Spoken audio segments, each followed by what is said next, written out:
All right, welcome to week 5 of your AP Calculus AB course. This week we are going to begin to discuss differentiation or derivatives, which is the bulk of your content for AP Calculus. You'll find that we'll spend a lot of time talking about this topic.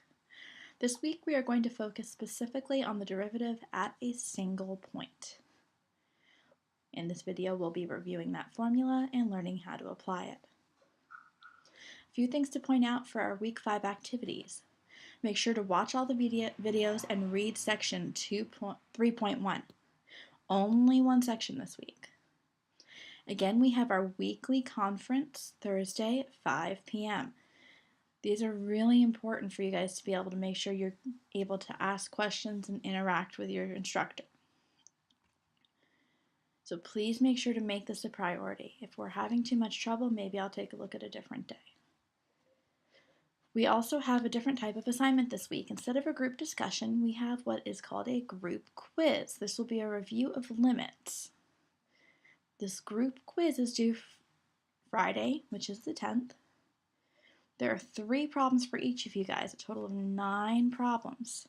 And it's first come, first serve. So if you want the best pick of the problems, you should be the first one to solve and post. Your textbook problems are due on Friday as well.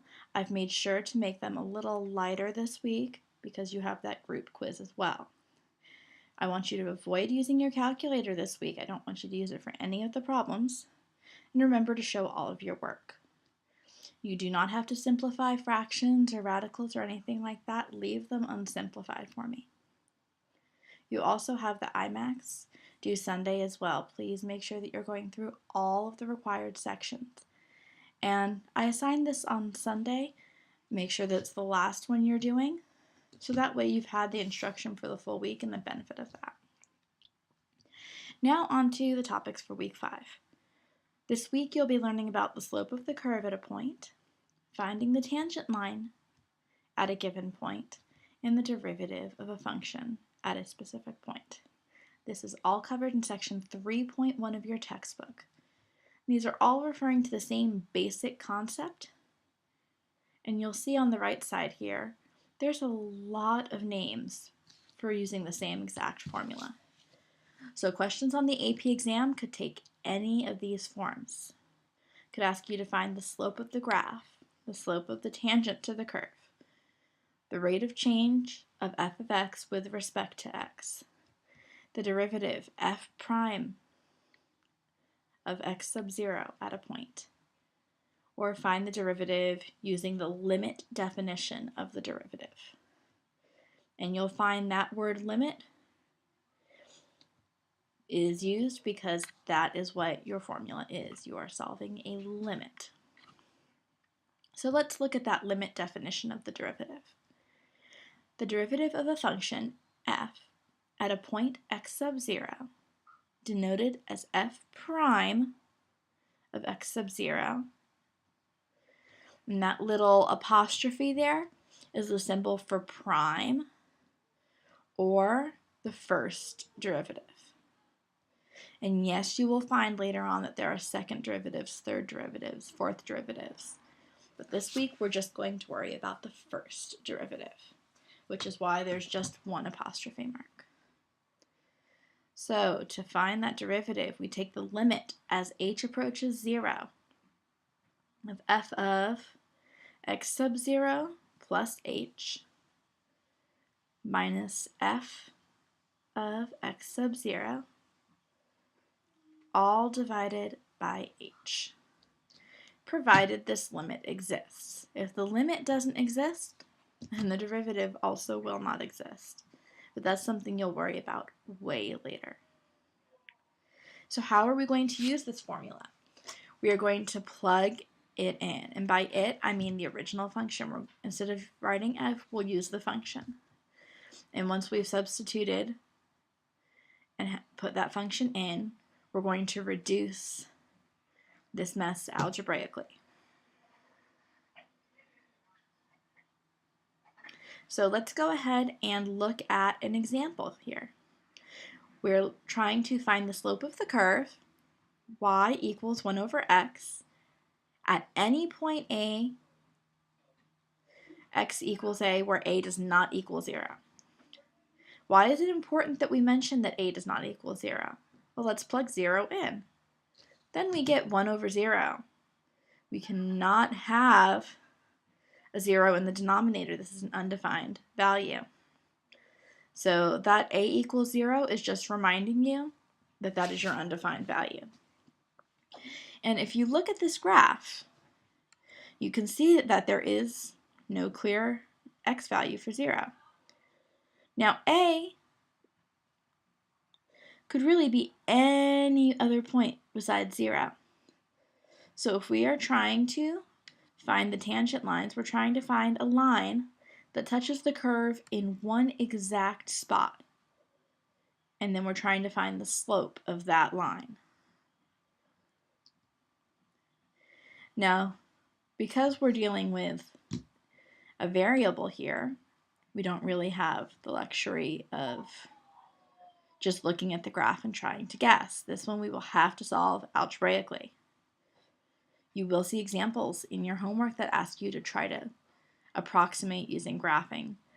But when we're looking at examples that ask you for any point where x equals a, you know you're going to be using a variable and you're going to need to solve algebraically. So with that in mind, let's go ahead and try to solve this algebraically. I'm going to write our formula up at the top so we don't forget it.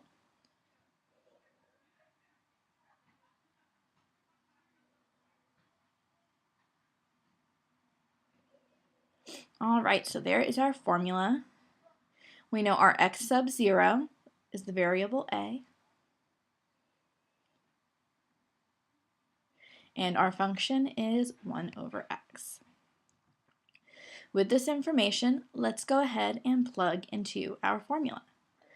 We want to find the limit as h approaches 0 of 1 over a plus h minus 1. Oops, sorry about that.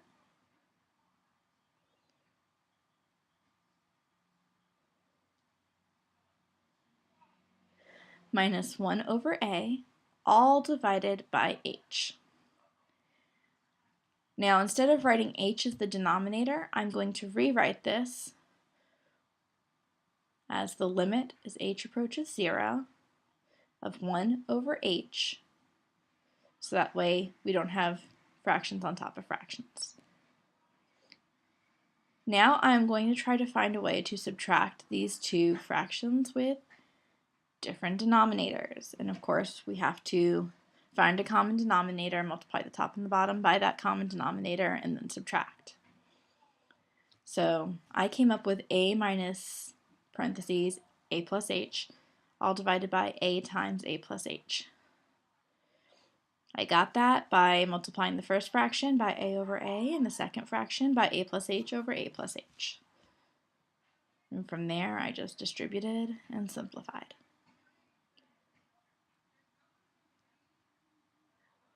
So with that in mind, let's keep going. So now we're going to start trying to simplify this further and get to a place where we'll be able to plug in that h approaches 0. First, we need to distribute that negative sign. The first fraction does not change. We have a minus h over a times a plus h, and that's still multiplied by 1 over h. We have a minus a, which we know is going to cancel out, which leaves us with negative h on top.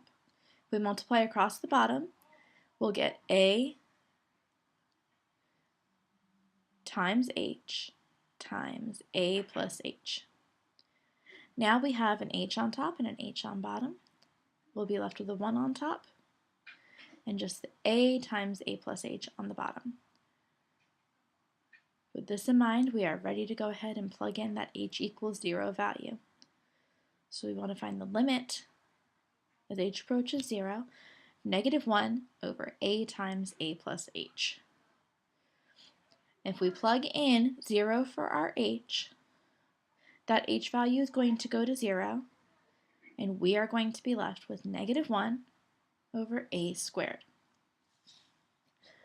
So the slope of the curve at any point x equals a will be negative 1 over a squared. Now what does that look like if there's a number involved? What if we give you a value for a? You would be able to use this formula to plug in that value for a, and you would have a numeric slope. So if a equals 2, then the slope of your line would be negative 1 over 4. 2 squared is 4, so you get negative 1 over 4. They may also ask you in reverse. They may give you the slope of the line and ask you to find a. When would the slope be negative 1/9? That would be when negative 1 over a squared equals negative 1/9. Or more simply, when a squared equals 9. And that would be plus or minus 3. I hope this gives you a good insight on how to use this formula and how to simplify. By now I know you guys are experts at algebraic manipulation, and I'm sure you guys will be able to have that down by the end of the week. Have a great week. Please email me if you have any other questions or if I can help you at all.